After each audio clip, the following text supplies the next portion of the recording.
Sometimes, running from the past can lead us straight into the jaws of something far more terrifying. The camera pans over the riverbank, a tranquil yet eerie place. Mist clings to the surface of the water, hiding its true depth. We hear the faint rustle of wind through the trees, carrying an unspoken warning. The Thompsons had no idea what awaited them here. Sarah Thompson stood outside the house, her gaze fixed on the slow-moving river. She took a deep breath, hoping the fresh air would wash away the weight of her husband's sudden death. It had only been 6 months since the accident, but her 2 children, Emily and Jamie, needed a change, a new beginning. And this quiet house by the riverbank seemed like the perfect place for that fresh start. "Maybe this will be good for us," she whispered, though doubt laced her voice. Inside, the house was everything Sarah had hoped for: spacious, quiet, and affordable. Too affordable, now that she thought about it. But it didn't matter. They needed peace.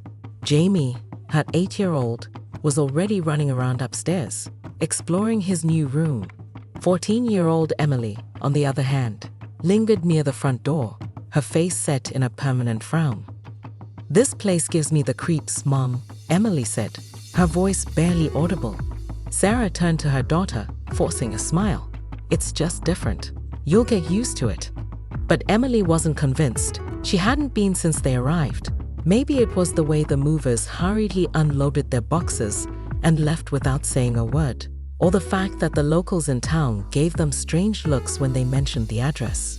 Something wasn't right about this place. Later that afternoon, while unpacking, a knock on the door interrupted the quiet. A middle-aged woman stood outside, clutching a basket of fresh vegetables. Her eyes darted around nervously. "I'm Martha," she said with a tight smile. "Thought I'd welcome you folks to the neighborhood." "That's very kind of you," Sarah replied, grateful for a friendly face. Martha stepped inside, her eyes sweeping the room before landing on Sarah. "You know," she said in a hushed tone, "people around here don't much like talking about that house. Lots of history." She hesitated, glancing toward Emily, who had crept closer to eavesdrop. Sarah's heart skipped a beat. "What do you mean?" Martha shifted uncomfortably. "Let's just say, folks don't stay here long. Stories about a witch that haunts this riverbank. Cursed, some say."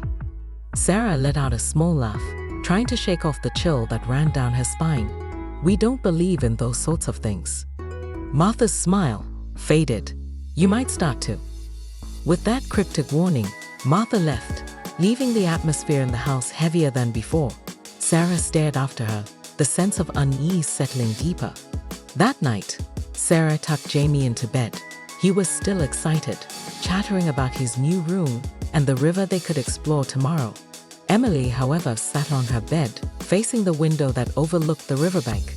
The moonlight glinted off the water, but it didn't calm her. Something about the way the trees swayed along the edge unsettled her. "Do you think Dad would have liked it here?" Emily asked softly, not turning from the window. Sarah sighed, sitting down beside her. "I think he'd want us to find peace, to heal." Emily finally turned, her expression serious. "What if this place isn't peaceful, Mom? What if something's wrong?" Sarah forced another smile. "It's just the move. We're all adjusting. Get some sleep, sweetheart." But as Sarah left the room and closed the door behind her, Emily continued to stare at the river. In the distance, just beyond the edge of the woods, she thought she saw something move. A shadow, too tall to be a tree. She blinked, and it was gone. As the family settled in for the night, the house creaked with age. The wind outside picked up, making the windows rattle. Sarah tossed and turned in bed, unable to shake Martha's words from her mind. Cursed, haunted, nonsense, she told herself, but the unease clung to her like a heavy fog. In the quiet of the night, just as Sarah drifted off to sleep, a soft whisper echoed through the halls. It was barely there, almost like the wind, but unmistakable. "Emily." The days that followed were strangely uneventful, though the unease in the air remained. Sarah busied herself with unpacking, while Jamie explored the backyard, finding sticks and stones along the riverbank. Emily, however, stayed withdrawn, spending most of her time in her room, her eyes often fixed on the same window, watching the water. It wasn't until the third night that things started to change. That night, Sarah woke to the sound of running water. Groggy, she blinked in the dark, the sound growing louder. At first, she thought it was the river, swollen from the recent rains, but then she realized the sound was coming from inside the house. She sat up, heart pounding, and noticed something even stranger. Jamie's door was open, the dim light from the hallway casting a shadow into the room. She knew she'd closed it before going to bed. "Jamie?" she called, her voice thick with sleep. No response. Throwing on a robe, she got up and headed down the hallway, her bare feet silent on the hardwood floor. The sound of water was coming from the bathroom. She hesitated outside the door, then slowly turned the knob. The faucet was running, both the hot and cold taps fully open. Sarah frowned and turned them off, wondering if Jamie had gotten up and forgotten to close them. She peeked into his room, where he was sound asleep, his small body curled under the blankets. Shaking her head, she gently closed his door and returned to her own bed. But sleep didn't come easily after that. The next morning, Sarah found Emily sitting at the kitchen table, staring down at a book she'd been reading. Her face was pale, and dark circles had formed under her eyes. "You didn't sleep well, did you?"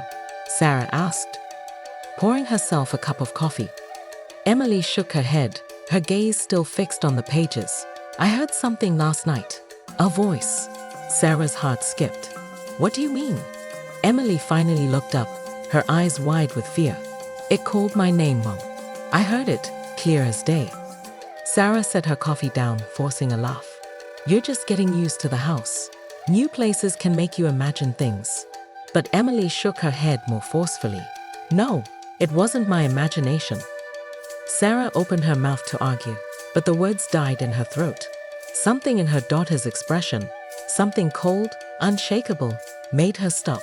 She turned away, staring out the window toward the river, but she could feel Emily's eyes still on her, waiting for her to say something, anything, that would make it all seem normal.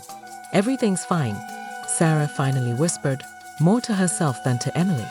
But in the pit of her stomach, she didn't believe it.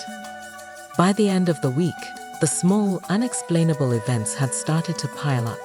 Sarah found her keys in strange places, once in the freezer, once on the windowsill of Emily's room.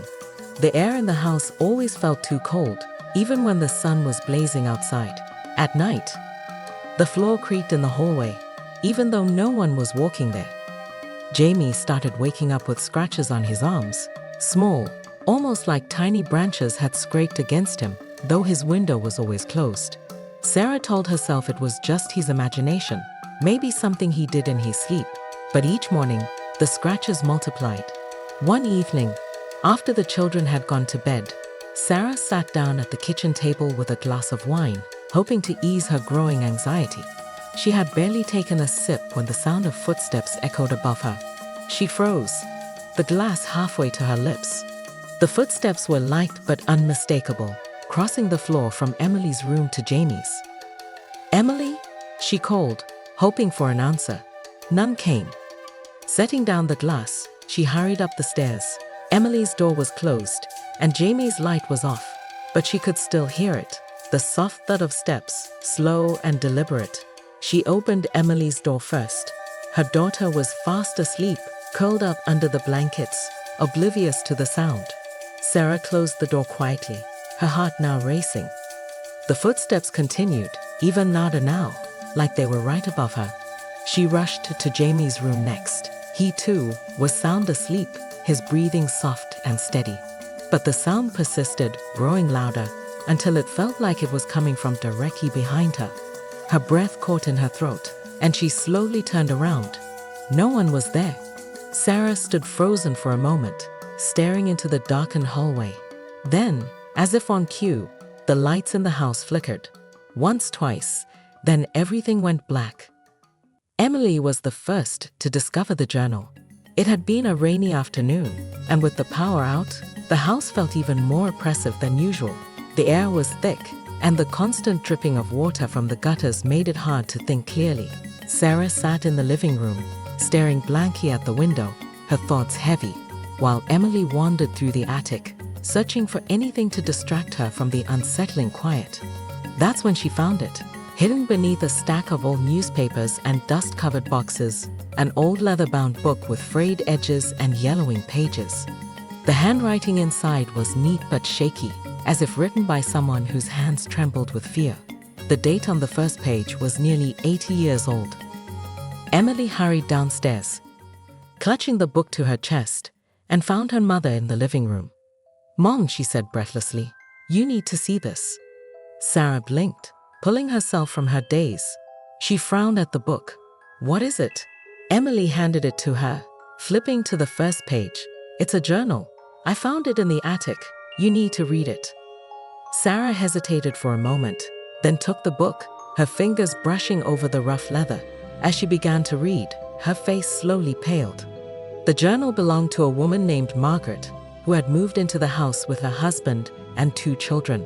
The early entries were normal enough, descriptions of their life by the riverbank, the calm days, the quiet nights. But then, as the months went on, the tone of the entries changed. Margaret wrote about the whispers at night, about strange figures she saw lurking near the water. She wrote about how her children began to act differently, how they spoke of seeing a woman in black standing by the river. And then, one day, Margaret's youngest son disappeared. His body was never found. As Sarah read on, her hands began to tremble. The last entries in the journal were erratic, the handwriting jagged and desperate. Margaret wrote about the curse that had plagued the land for generations, about a woman who had been wronged centuries ago. The townspeople had accused her of witchcraft, drowning her in the very river that now ran beside their home. But she did not die peacefully. Her spirit remained, cursed to haunt the riverbank, and any woman who lived near it would be driven to madness, just as Margaret had been.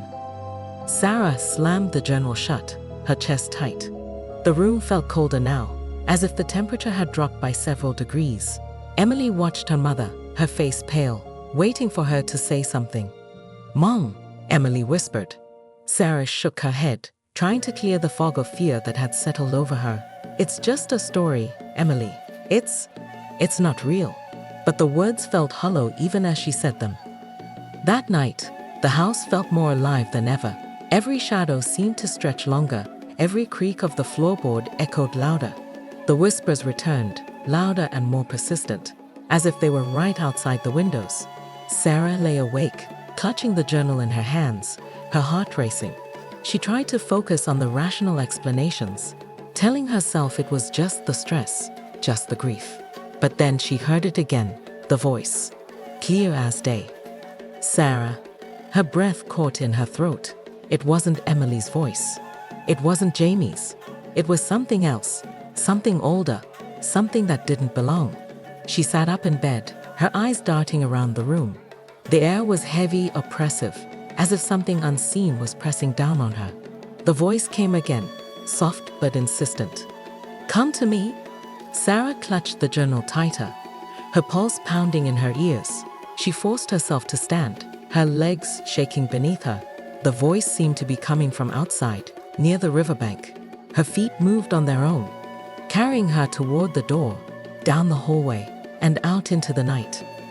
The moment her bare feet touched the cold grass, she froze. By the river, she saw her, the woman in black, standing still as a statue, her face obscured by shadows, but her presence unmistakable. Sarah's breath came in ragged gasps as she stared, unable to move.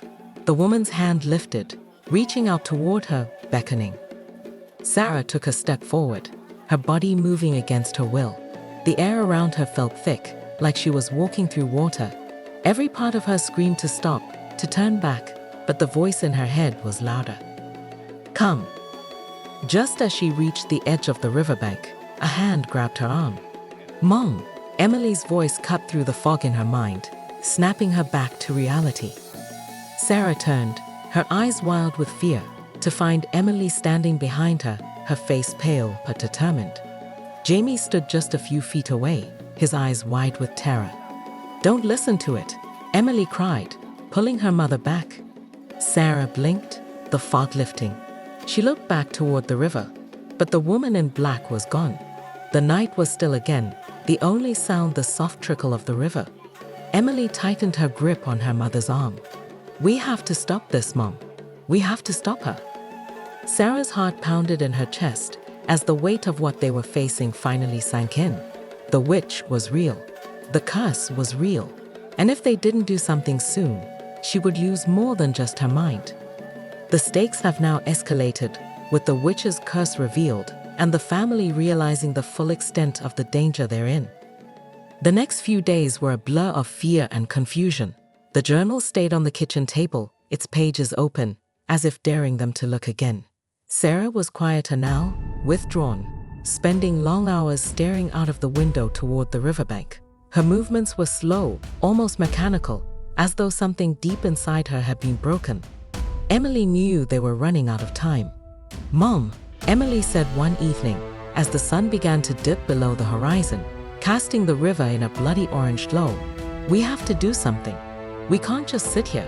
Sarah didn't respond, her eyes vacant, her hands clutching a cup of tea that had long since gone cold. It was like she was there, but only in body. Her mind was somewhere else, drawn to the river, where the witch's presence had grown stronger. Emily and Jamie sat across from her, exchanging worried glances. They had read the rest of the journal, and it had given them the answer, a ritual that could break the curse. But the problem was, it required the one thing they weren't sure they could get, their mother's will to fight. "We have to perform the ritual," Emily whispered to Jamie, glancing nervously at their mother. "If we don't, she'll be gone. The witch will take her." Jamie's eyes were wide with fear. "But what if it doesn't work?" Emily's jaw tightened. "We don't have a choice." That night, after Sarah had gone to bed, Emily and Jamie gathered the materials they needed.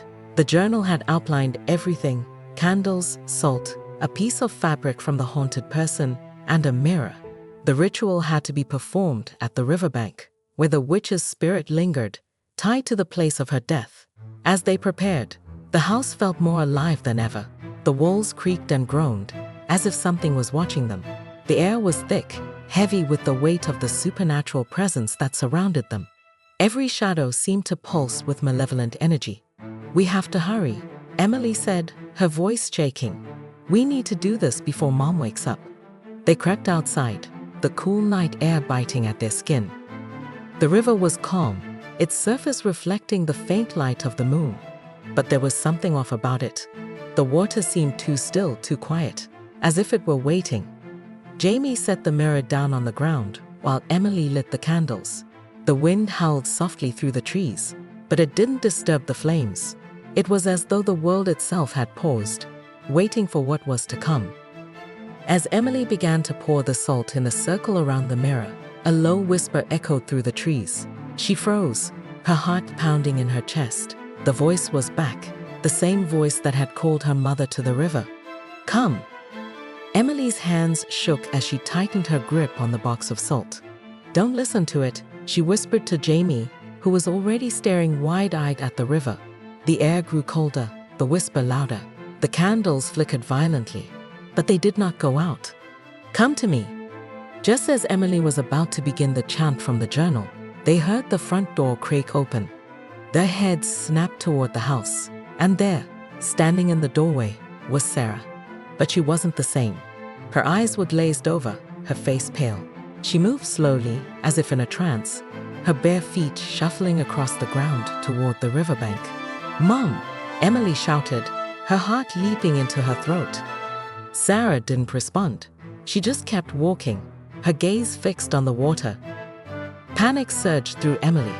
The witch was pulling her mother, just as she had done with Margaret all those years ago. If Sarah reached the river, there would be no coming back. "Jamie, help me," Emily cried, grabbing the candles and shoving them into Jamie's hands. She ran toward Sarah, grabbing her arm just as she reached the edge of the riverbank. "Mom, please," Emily shouted, shaking her mother. "Wake up. You have to fight it." But Sarah's eyes were distant, unfocused, her lips moving silently as if she was speaking to someone they couldn't see. The wind picked up, howling around them, and the water in the river began to ripple, as if something beneath the surface was stirring. The moonlight reflected off the water, but now it looked wrong, dark, ominous. Shadows danced along the riverbank, and the voice grew louder, echoing all around them. "Let her go!" Emily screamed, her voice breaking. "She's ours, not yours." But the grip of the witch was too strong. Sarah's feet slid closer to the water, and Emily could feel the icy cold pulling at her as well. "Jamie, start the ritual," Emily shouted over the wind. Jamie, trembling, held the candles and began to recite the words from the journal. His voice was weak at first, shaking with fear, but as he continued, it grew stronger. The wind howled louder, and the water in the river surged, but the words seemed to push back against the darkness. The words were their only shield, and in that moment, they were all that stood between their mother and the witch. As Jamie chanted, the witch's hold seemed to falter. Sarah's movements slowed, and for the first time she blinked, as if waking from a long dream. But they weren't safe yet. The air crackled with energy, and the voice hissed angrily, "You cannot take her from me." With one final push, Emily pulled Sarah away from the riverbank, back into the circle of salt. The moment Sarah crossed the boundary, the candles flared brightly, and the whispering stopped. Silence fell over the riverbank. The water stilled, the wind died, and the oppressive weight in the air lifted. Sarah collapsed into Emily's arms, her body shaking with sobs.